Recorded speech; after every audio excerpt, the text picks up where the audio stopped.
French Open champion Carlos Alcaraz will be taxed twice over on his winnings. The Spanish Treasury technicians have confirmed. Winning comes at a cost, with Carlos Alcaraz subject to double tax on his French Open winnings. The Spaniard completed a sensational comeback against Jannik Sinner to retain his title in Paris and clinch the $2.1 million top prize. However, that's far from the figure he'll take home after the Spanish Treasury technicians confirmed they will indeed be taking a cut of his purse. That's in addition to the 15% non-resident tax he already has to pay in France. That equates to $330,000 of his hard-earned dough remaining in French coffers. It's already been reported Alcaraz will hand over 30% of his prize in Spanish personal income tax, though this was brought into question considering he won the award abroad.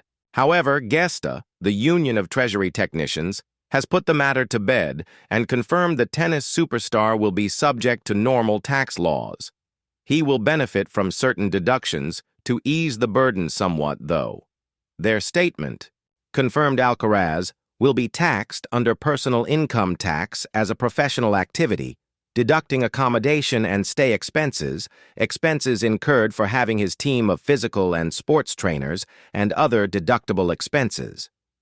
In total, the emerging icon will pay roughly $88,000 in combined tax across both countries. That leaves him with a net take-home of around 1.3 million, which is still nothing to be sniffed at.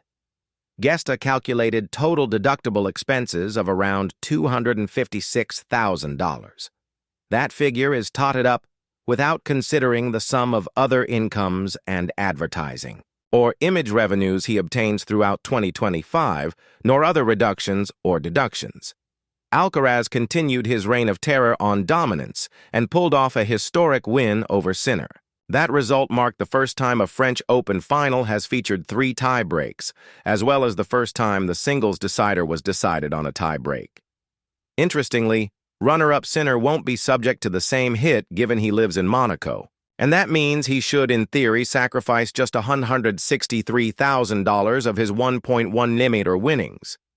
So despite losing the final and winning roughly half as much, Sinner will likely rake in just $350,000 less than Alcaraz. That said, there may not be any price. The Mercian megastar would place on winning his 5th Grand Slam gong.